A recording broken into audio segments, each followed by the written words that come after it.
Hey there, in today's video, I am showing you a quick flip through of my art journal that I just finished in June. It took me about a year from June 22 to June 23 to finish. I work in a number of different art journals all at the same time. So, it never happens that I do one page after another and finish it in 2 months. Not typically anyway. And hey, the other thing I wanted to say about this is this art journal isn't like, oh, hey, I want you to make art like me or do something similar to me. The reason I'm showing you this is that you can see the good, the bad, and the ugly that I've created over the last, that the art journal is a place to practice, to explore, to try new things. It isn't necessarily, it can be if that's what you want, to have these beautiful, each thing is a finished product unto itself. For me, it's just a place to explore. And I'd like to use the word play, but I have a hard time with that word. So I use the word explore instead. Anyway, I just wanted to be an encouragement to you to get out there, to just make circles like I do on some of my pages, to just continue being creative. So anyway, without further ado, let me show you number 16 art journal. All right, so let's get started doing a quick flip through. First, I want to tell you, this is a mixed media journal. I believe it's 9.5 by 12.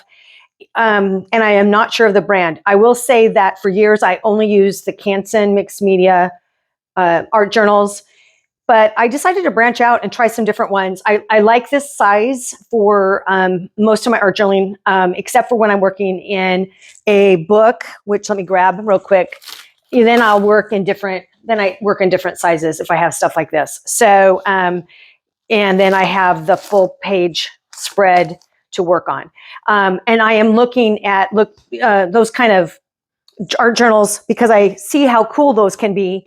And with the wire ring, I feel like I'm bound to just one side, which is not really true, but it feels, as a right-handed person, it feels awkward to work on the left-hand side. So typically I've only worked on one side of my journal when it has the ring binding. The great thing about the ring binding is, things lie flat, it flips easily. There's a lot of pluses, but I have seen so many of the spreads in the art journals with that lay flat, and you can work across both sides without the ring binding. So I'm testing all different types of art journals now, and not just sticking to one particular format.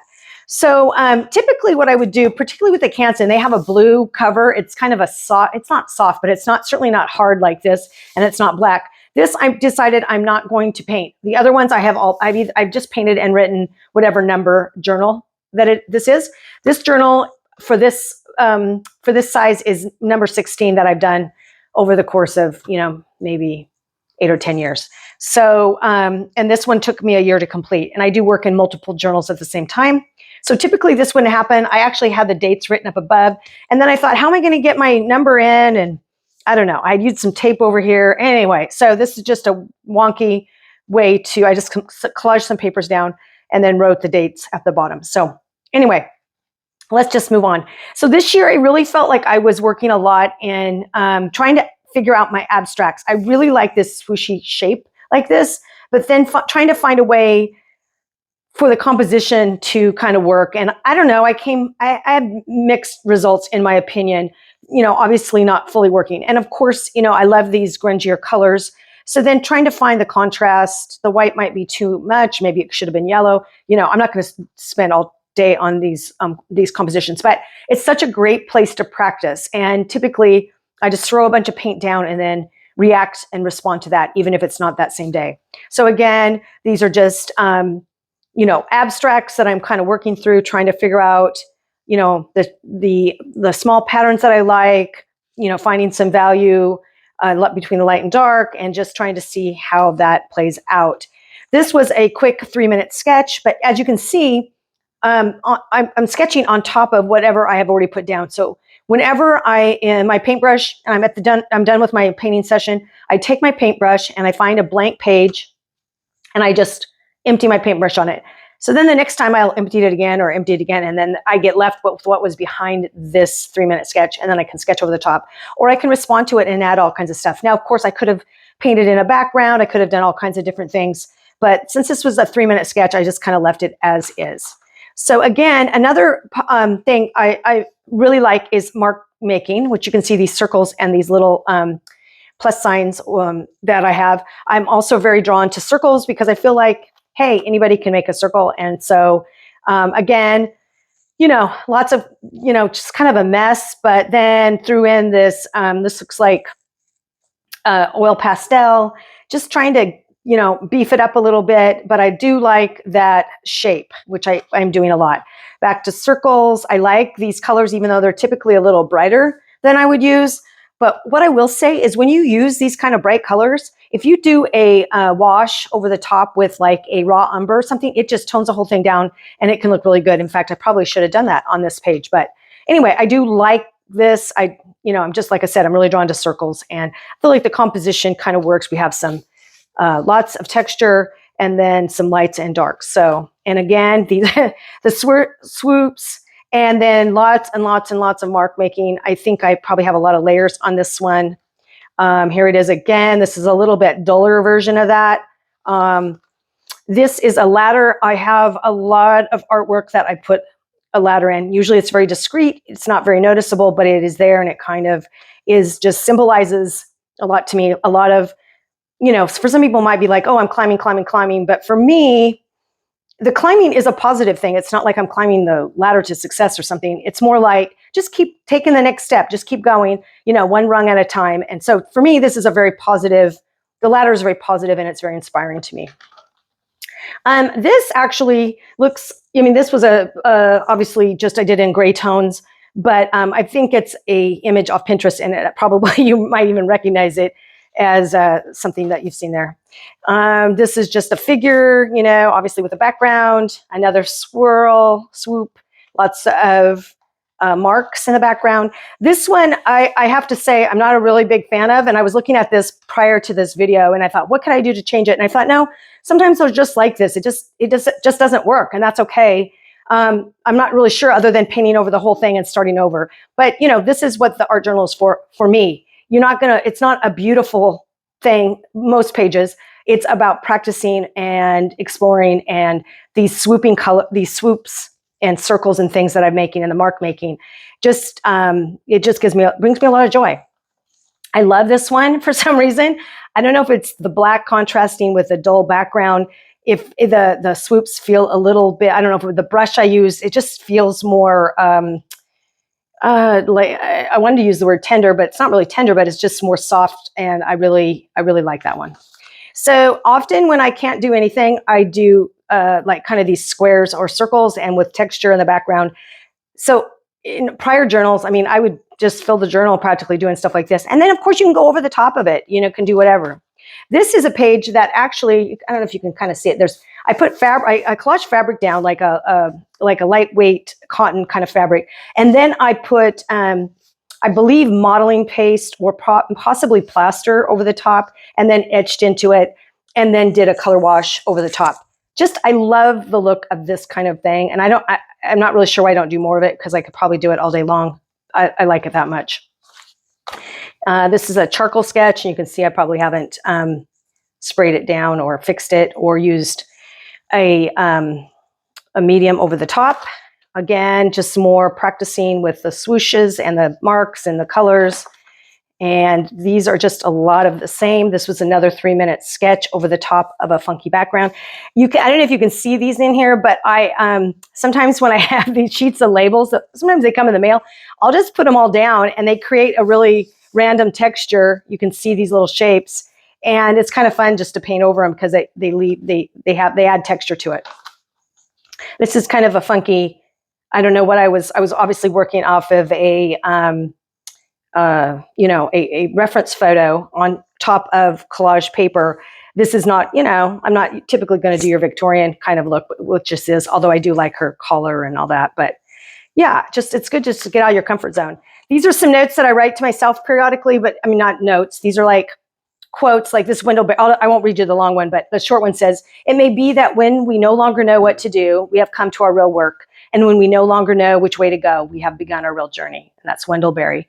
So a lot of times, particularly in my older journals, I did a lot of quotes, a lot of words, encouraging myself to just keep going and trying or whatever I happen to be going through at that time. So I would highly recommend when you're working in a journal to make it personal and to make it like what is speaking to you right now. This is one that I actually really like with the swoops. I feel like there's enough contrast and there's a lot of fun little colors going on down here that are very subtle. I have my ladder that I love. So this one is I like a lot. Circles again, always circles. This one's a little messy. What I did was it was a little bright and I went over it with a wash, I think of raw umber, possibly, probably dyed, made it a little too dull, but I wasn't, once again, this is an art journal. I'm practicing, I'm seeing what's going on. I'm trying to get, a feel for what I like and what I don't like. And so it's always good just to keep practicing. So I believe I might've done this one on camera. I think when I was finishing up this journal, and I do think finding your voice is always a positive thing, and just, keep on, just keep doing things and trying and exploring and practicing. This is another one. This does not have fabric down first. This is just, it feels like modeling paste. And then I just etched into it with a really simple design and then did a color wash over the top. This one kind of cracks me up because I'm not a red person. I'll just be honest. I very rarely will use red unless it's, underneath. And then this is not something I would typically do. I think, though, you need to do these kind of things to say, hey, maybe this isn't what I normally would do and this is not totally me, but it's good to try something different. And, obviously it was speaking to me that day. And I will say also in these books, in this art journal, I do not start at page 1 and go all the way through. I don't know, it's hard to remember which, I start in the middle, I move all around, I do all kinds of things. So it's not like it's a sequential year-long process. It's back and forth and in the back of the book, the front of the book, and so on. And this is another one that, it's fine. I kind of struggled with a little bit. I tried to add some why am I blanking on the color? It's a reddish color. But anyway, I can't speak my words, but to mix it up, even though I just said I don't use red, this is, like a dirty red, and it's okay. But, again, I'm not gonna like everything. So, here's my ladder, lots of marks, lots of layers, lots of colors. This was I don't know why I did this, but this was a portrait that I did on paper, and then I collaged it in here, and then I'm guessing this background was already in, and so I figured, just put it down. Obviously, color swatching my Neo Color 2s. This one's kind of plain, but I actually kind of like it. Very subtle, very simple. These are colors that I'm really drawn to. Another portrait just on top of, there's lots of marks. I really like doing portraits on top of a lot of texture so that they cannot be perfect. And a lot of times you'll see marks and scars, and what I call scars, and just different things on the face. This is one that I think I did on camera a few videos ago when I was trying to finish up this art journal, and it turned into something that I wasn't expecting, and it's fine. It's whatever. This was a face that I did in an art journal, and then I took a piece of deli paper because the paint was really thick, and then I took that, an impression of it, pulled it off, and this was what I was left with, and then I collaged it in here on top of some paint that I had already done. So it's very subtle, but it's a very cool effect. Another charcoal, which I think I've covered. Another portrait, which I think I did on camera maybe, I don't know. Another portrait, another swirl. This is another one that I did. I think this was the video on following something out of a catalog. This was done on camera on the one where I showed you how I just am finishing up all my pages. I love the simplicity of like a bowl with some simple flowers coming out of it. This is something anybody can do. This kind of half circle with lines with a little dot at the top. Like anybody can do this one. So I love that for the fact alone that I'm not talking about making some kind of, perfect rose. This is just like, you get the essence of flowers in a bowl, and it's fun. Okay, here's one that I'm surprised. I actually thought I was going to do something more over it. I had painted used up my paintbrush, and then I had taken black ink and then went over the top of it with like, a lot of times I just have these words in my mind and I just paint them out, and they're not really super readable or anything, and they're not really meant to be. But I think this turned out so great. I couldn't paint over it. I was like, I love it. So, might need to just do more of painting text over, like a background. This was a piece of paper, book paper that I collaged in here when I, a lot of times like just needed to get something down and then painted over the top of it. I might've done this on camera. I don't remember. And then another portrait. This looks like it was, not sure, painted on something and then collaged in here. And then the final page is kind of, not really sure what to make of it. It's fine, but you know, yeah, not every page is going to be your favorite. So, okay, there you are. Thank you for joining me on this art journal number 16. I can't even get it closed. It's so thick. I hope this inspires you to do your own art journal and just keep at it, keep practicing, keep trying. And as you can see, it doesn't have to be beautiful or it doesn't have to be perfect. It's just about making art and being creative.